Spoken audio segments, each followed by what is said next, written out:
start with this before we get to kind of the meat of the article, but you getting the information you needed to write the article was sort of a story in itself. So tell me a bit about how that came about in the first place and your sort of freedom of information request that you made of the government.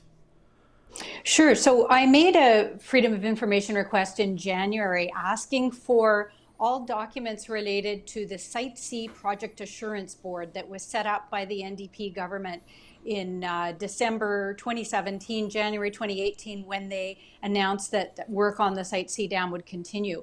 And this board was presented to British Columbians as an oversight board that would keep track of the project and make sure that it was on time and on schedule. And I subsequently tried to get information from the government directly about the board. I asked them for the findings of the board. I asked them for a list of members on the board and was hit with basically came up against a wall. None of that information was released. So I submitted a Freedom of Information request in January. I finally got that information request back. It had over 2,000 pages in it. And with quite a lot of pertinent information redacted. But the information that wasn't redacted included information about who is on the committee, which is 2 senior government officials. And it also included information that showed from the project's technical advisory board dating to a meeting in May 2017 when they knew that the project faced potentially very serious geotechnical problems due to its, quote, weak foundation. Sarah, I mean, were you expecting there to be that many kind of pages of documents when you made this request? Or do you think that, well, A, there's a lot, but B, maybe they were playing a bit of a game with you and trying to make it so such a huge pile of documents that I don't know, it would take forever to find anything in it? BC Hydro is well known for showering people in what Vancouver Sun columnist Vaughn Palmer has called a blizzard of documents, for sure. It takes a lot of time to sift through the documents. But in this case, I've had some experience doing that before and just persevered. I'm so glad you did. Why don't we talk about the meat of the article then? And there's a lot of meat, and sadly, we only have about 10 minutes to talk about it. But tell me the big things you found in this document. You've already sort of touched on it already. Yeah, so basically the Site C Technical Advisory Board had a 3-day meeting at the end of May 2019. And the minutes from that meeting, while the list of people who attended the meeting was redacted, the minutes flagged 6 significant risks with the Site C dam. And so the documents detail some of those risks. And as I just referred to one, but the full sentence about that risk was that the stability of the dam is, quote, a significant risk and the hazards associated with the weak foundation have been adequately recognized. It went on to flag a number of other very serious, very significant risks. And of course, as we know, in the public announcement at the end of July, the long overdue release of 2 BC Hydro quarterly reports on Site C, we found out that these geotechnical problems are so profound that right now BC Hydro doesn't know how to fix them, that they don't know when the dam will be completed, and that we certainly don't know what the cost is. And the cost has already gone from 6.6 billion when the project was announced in 2010 to 7.9 billion to 8.8 billion to 10.7 billion. And the economics were already highly questionable. And so now, faced with potentially another huge increase in costs of at least $1 billion, if not several billion, we have expert reports coming out saying that it would actually be cheaper for ratepayers and ultimately taxpayers in BC to cancel the project now, and if the energy is needed to procure it from other sources, that would be a cheaper option. Let's for a moment, maybe, I'm searching for the word and I'm not finding it, but could you foresee or could you see this as they took so long to release that information, a year, as you say, because they were preparing it, they were looking into it further to be able to say, do we actually not know how to fix this? Or, I mean, is it just likely that they didn't want to tell us and finally They had to release the documents, probably in part because you requested so much information and it was going to come out anyway. Yes, so I mean, definitely they have said that in the spring, so this year, that they began to realize the extent of these geotechnical problems. But the geotechnical problems were very clearly there long before this spring. And what the documents also show is that details there were weekly reports from BC Hydro to the Site C Project Assurance Board, and in those weekly reports, they detailed rising risks and risks of cost overruns. Those are all redacted, and one has to ask oneself, if indeed the project was still on track well over a year ago, why is that information redacted? Indeed. The geotechnical problems, can you tell us a bit about and what you say in your article, what those problems are, and elaborate on that? Yeah, so interestingly enough, when I first began to spend some time in the piece around 2014, 2015, all of the people I talked to would look at where they were going to build the dam and just kind of shake their heads and say, they can't build the dam there. Look at this valley. It's completely unstable. It has a history of large landslides. Why are they building a dam there? And I mean, many large hydro dams in BC and along the western states are built in narrow rocky canyons on very firm rock. That's not the case with Site C. It's being built on shale. It's being built on shale is basically, as one person described it, old mud. It's not stable, and they seem to have encountered even more problems than were originally flagged as potential problems by the project's very own engineers. So they knew that this was a risk right from the beginning.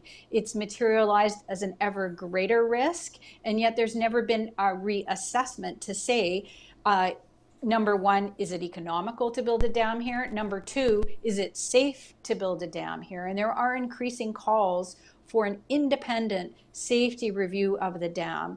The design was changed after the joint review panel for the federal and provincial governments reviewed it. It went from a straight across the valley design to an L shape. And some experts have said, wait a minute, we need to stop and take a look at that, including a former BC Hydro engineer. BC Hydro can point to a few examples of L-shaped dams, but an earthen-filled L-shaped dam, as far as I know, there are no other examples. All right. You've talked about this, touched on it anyway already.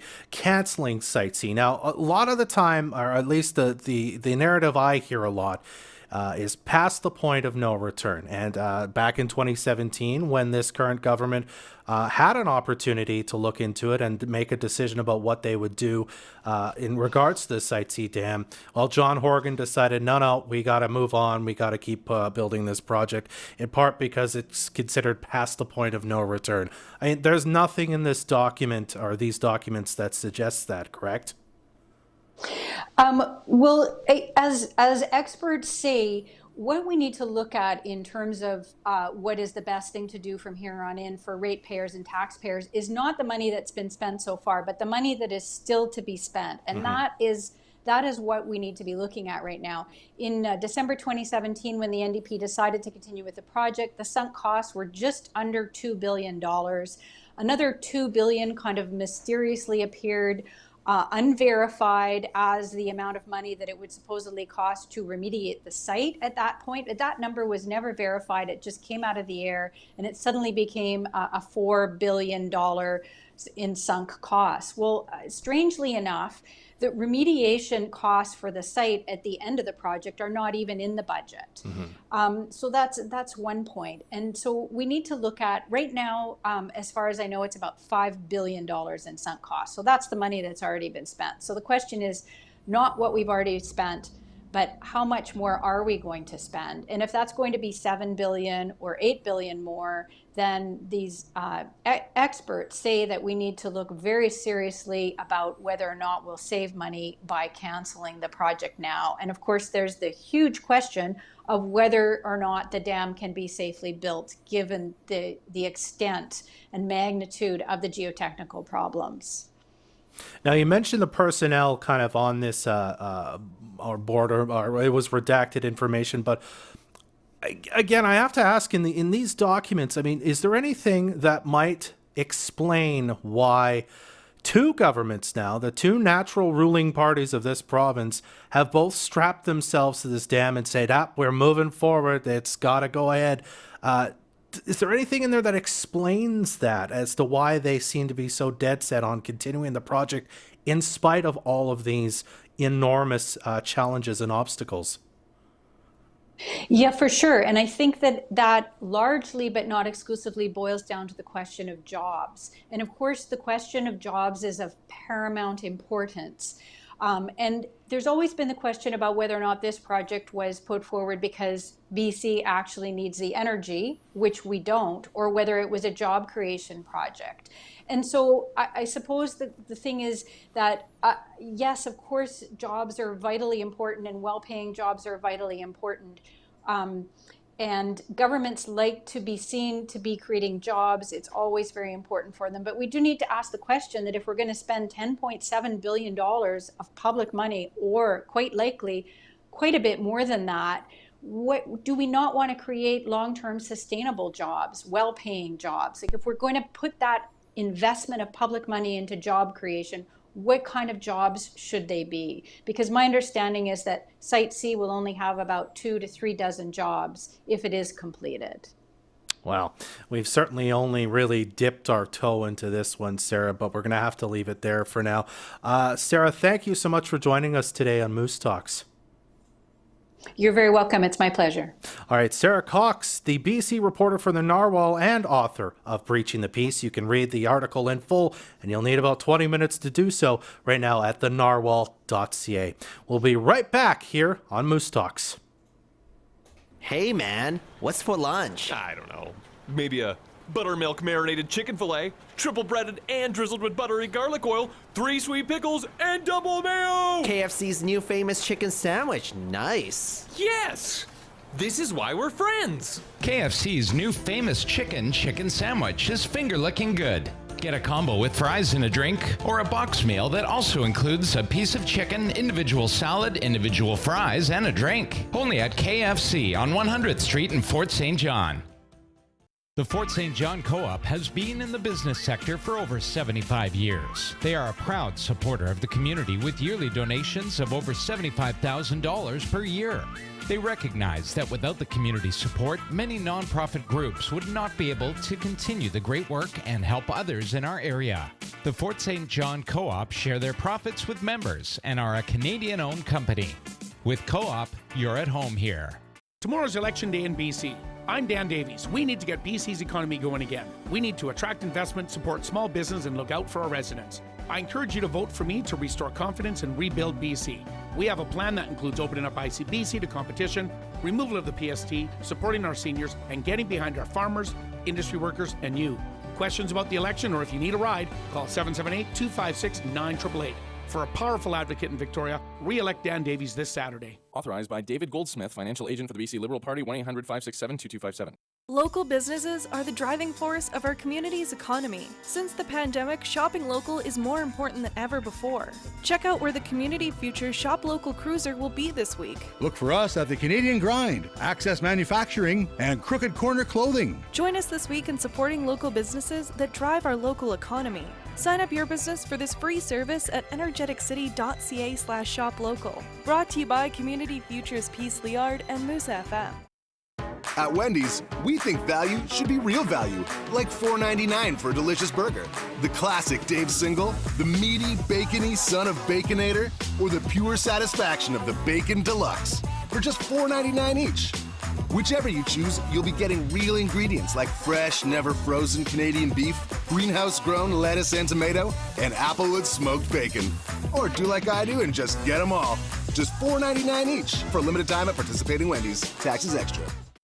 Finding the right property for the right people is what Action Property Management does best. If you're looking to upgrade your business space or even downsize your shop space, Action Property Management might just have the commercial space you need. They also have homes and apartments to fit every lifestyle. I mean, we're not all the same, and neither are our housing and office needs. Action Property Management in Fort St. John or Dawson Creek. Find them on Facebook or visit actionproperty.ca. Watch this show live on Facebook or download the podcast at energeticcity.ca. Welcome back to Moose Talks. We're joined now by Eliza Stanford, Electoral Officer with Elections BC. Eliza, thanks so much for joining us on Moose Talks again today. You're very welcome. Excellent.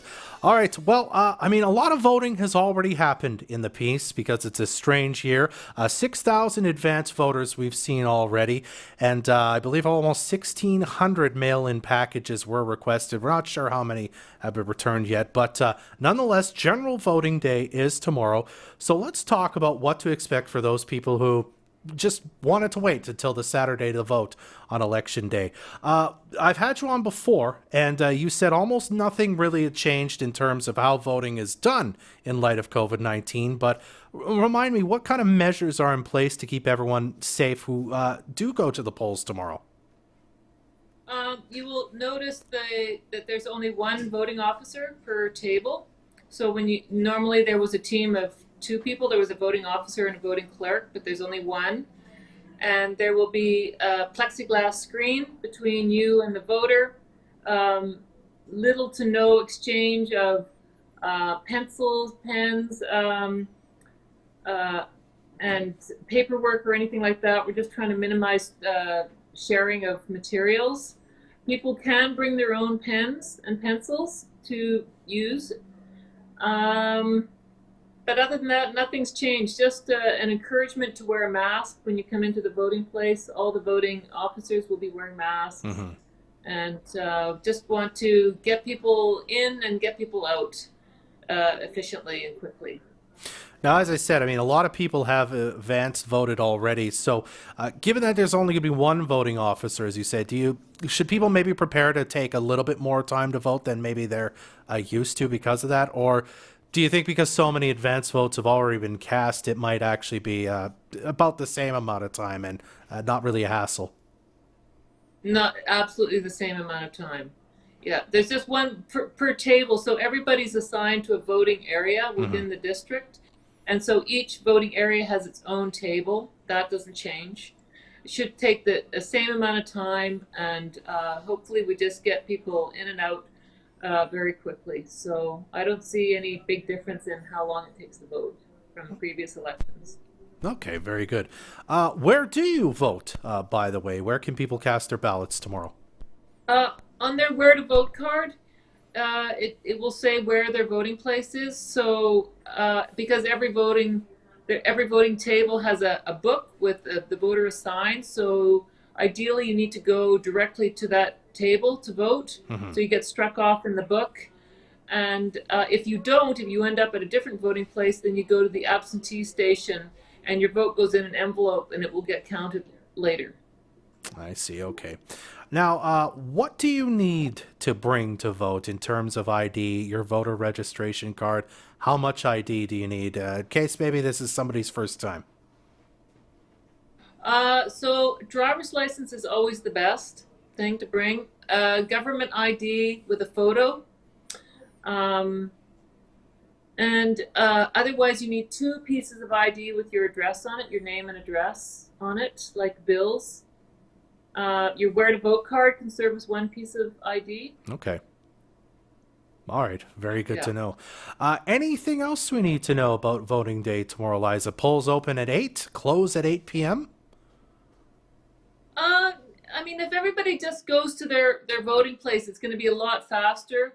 And go to their table, get their name struck off, and so it'll be fine. I think it's going to go very smoothly. I don't think there's a blizzard in the forecast, so we should not have any impediments that way. But I think it's going to go really well. Excellent. Now, I just thought of this, or actually I should give the credit to Adam for thinking of this. If you don't have a voter registration card, or maybe you requested a mail-in ballot, you didn't get it in time, can you still go vote on Election Day and get your vote counted, so long as you didn't mail in your ballot? That's right. Absolutely. You can go and vote. We'll catch it if you mailed it in. And what about the voter registration card? Do you need to bring that as well, or it's helpful as a piece of ID, but they don't need to bring it. If they do go to an absentee station, it's very fast because there's a code on the card they can scan and get you right into the system. But if you're just going to your voting book, you just need a driver's license or government ID with a photo. All right. Well, that's very simple. So, Eliza, I thank you again for coming on Moose Talks. This is the second time you came on. And, hey, I hope you have a great day tomorrow. I know it's a long day for you guys at the polls. Thank you. And we'll send that on to all of our workers that have signed up. Thank you. Absolutely. Eliza Stanford, the electoral officer with Elections BC. We'll be right back to wrap things up here on Moose Talks. Peace Country Toyota is bringing Red Tag Days to Fort St. John, Wednesday, October 21st to Sunday, October 25th from 10 a.m. to 7 p.m., Wednesday to Saturday, and Sunday, 10 a.m. to 2 p.m. to the lot between the Totem Mall and Walmart. Come on down and test drive any new or used Toyota and see why Toyota is the #1 vehicle manufacturer in the world with the best resale values. Peace Country Toyota, your no bull dealer in the Peace region. Hi, my name is Trevor Boland. I'm the leader of the Conservative Party of BC and your Conservative candidate for MLA this October 24th. People often ask me why I decided to run for leadership of the Conservatives. My answer is simple: representation. The North Peace is a unique area to the rest of BC with an abundance of resources that are not getting to market. An outdated forestry model that has been curtailed and closed local mills costing hundreds of jobs. I've been honored to have served on City Council for the last 12 years and been able to listen and speak for those with concerns locally as we continue to build Fort St. John. And now, I am asking you to vote for me, Trevor Boland, leader of the Conservative Party, on October 24th. This message is approved by the Conservative Party of BC. I vote. Election Day is October 24th. It's your last chance to exercise your democratic right. I vote. Find the voting places that will be open near you at wheretovote.elections.bc.ca. I vote. Voting places will be open from 8 a.m. to 8 p.m. Pacific Time. Physical distancing and other pandemic protocols will be in place at all voting places to help you vote safely. We will vote our way. Visit elections.bc.ca to learn everything you need to know about Election Day on October 24th.